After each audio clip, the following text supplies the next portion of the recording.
VH, dans sa livraison de juillet, met l'accent sur le travail des blogueurs et influenceurs du net et des réseaux sociaux au Maroc. Des Marocaines et des Marocains qui ont créé leur blog et qui s'éclatent, qui produisent, qui proposent des idées, qui créent aussi l'événement avec des trouvailles in, dans l'air du temps et dans des styles divers et branchés. Tous ces figures sont là pour vous apporter une autre idée de ce qui se passe derrière ce monde qui est le net. J'ai dit le net, aujourd'hui surtout le net, mais je l'ai compris, ça fait des années. Et c'est ça qui m'a donné une autorité dans le milieu des médias. J'ai toujours dit, il ne faut pas travailler hard, très dur, mais travailler smart, d'une manière intelligente. Au début, je faisais plus de fautes d'orthographe que n'importe qui, je pense, dans un niveau international. Je suis un grand champion du monde de fautes d'orthographe. Et donc, c'est ça qui faisait rire les gens. En fait, c'était vraiment les fautes d'orthographe. Et après, donc voilà, à force d'écrire, etc., je me suis dit, c'est ce que je voulais faire toute ma vie. Mohamed bin Salman El Saoud, 31 ans, fraîchement nommé prince héritier d'Arabie Saoudite en lieu et place de son cousin. Un cousin fair-play, puisque Mohamed bin Nayef a aussitôt prêté allégeance à celui qui lui a gentiment pris sa place, comme on peut le voir sur les images. J'étais le clown de la classe qui faisait rire, qui était assis derrière, mais en même temps j'étais un élève studieux. Du coup, voilà, les profs m'aimaient bien, les élèves m'aimaient bien. Et du coup, chez moi aussi, je faisais des blagues à mon père, à ma mère. Mon père, moins drôle, voilà. Mais ça a commencé comme ça et après on a fait des vidéos sur internet. La vie de ma mère, je suis très content de jouer à Casa ce soir et surtout au Maroc ce soir parce que le public marocain, c'est le tampon de l'humour. Si tu fais rire les Marocains au Maroc, ça va vite, tu as réussi dans ta vie.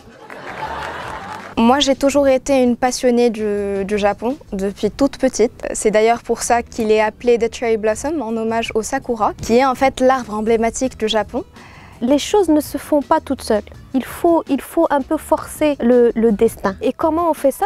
C'est vraiment juste en prenant des décisions, en faisant des choix dans la vie qui vont faire en sorte qu'on va le réaliser. Un jour, je conduisais, je rentrais chez moi et puis une intuition qui passe, une pensée qui disait allons faire le tour du monde. C'était tellement, foudroyant que je m'arrête sur le bas-côté de la route. Je descends le rétroviseur, je me regarde dans les yeux et je me dis est-ce que tu veux vraiment faire ça? Et la réponse était oui. L'histoire du blogging, en fait, elle a commencé avant le site web par l'écriture, tout simplement. L'écriture, elle a été déclenchée dès mon premier voyage solo. Moi, j'adore tout ce qui est fashion et dernière tendance et tout ça. Un jour, une copine à moi, qui est photographe, elle est venue me dire « Asma, pourquoi tu te lances pas au blogging ?» Moi, je connaissais pas c'est quoi le blogging. Elle m'a expliqué un peu. À l'époque, j'étais, je pense, la première qui avait lancé le blog. Je suis sur Facebook, moi. En fait, j'ai créé ma page il y a moins d'un an. Enfin, j'ai commencé les vidéos il y a moins d'un an. À partir d'un petit snap qui a vraiment pris sur mon Snapchat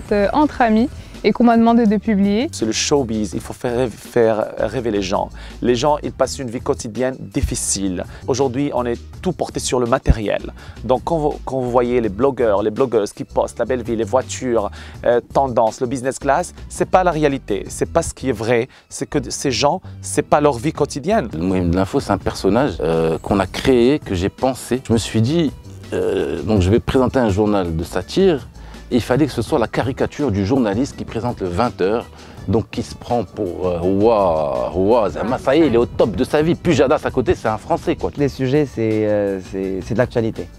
J'adore l'actualité. C'est mon kiff, l'actualité, de parler ce qui se passe, de parler de... J'ai parlé de Marine Le Pen, de Donald Trump.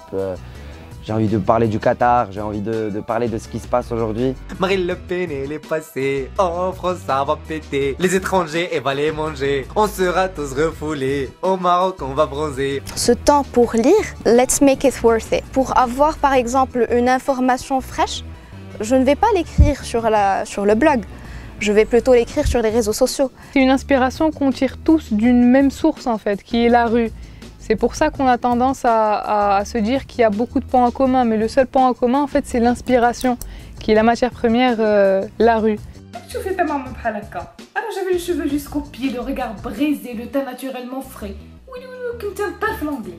On commence à avoir un peu, comme je te disais, c'est la perception qui change, le regard il devient différent. On ne juge pas, c'est-à-dire que moi j'ai appris à ne plus juger les gens par rapport à, on va dire, l'autostop, une voiture, la personne, comment elle est habillée, etc. C'était pas important. Et après, on se rend compte qu'il y a des gens qui ne nous connaissent absolument pas et qui nous écrivent pour nous remercier parce qu'ils ont été à tel pays, qu'ils ont profité de nos conseils, voilà, qu'ils ont découvert des nouveaux endroits grâce à ce qu'on a écrit. Pink Bar, c'était un rêve depuis que j'étais petite d'avoir un grand salon de coiffure avec un truc énorme. Bon, j'ai commencé avec un petit truc qui est Pink Bar Anglerie. J'ai fait un concept qui est un peu spécial, le rose avec le baroque. D'ailleurs, le rose, c'est ma couleur préférée. Vous pouvez le voir.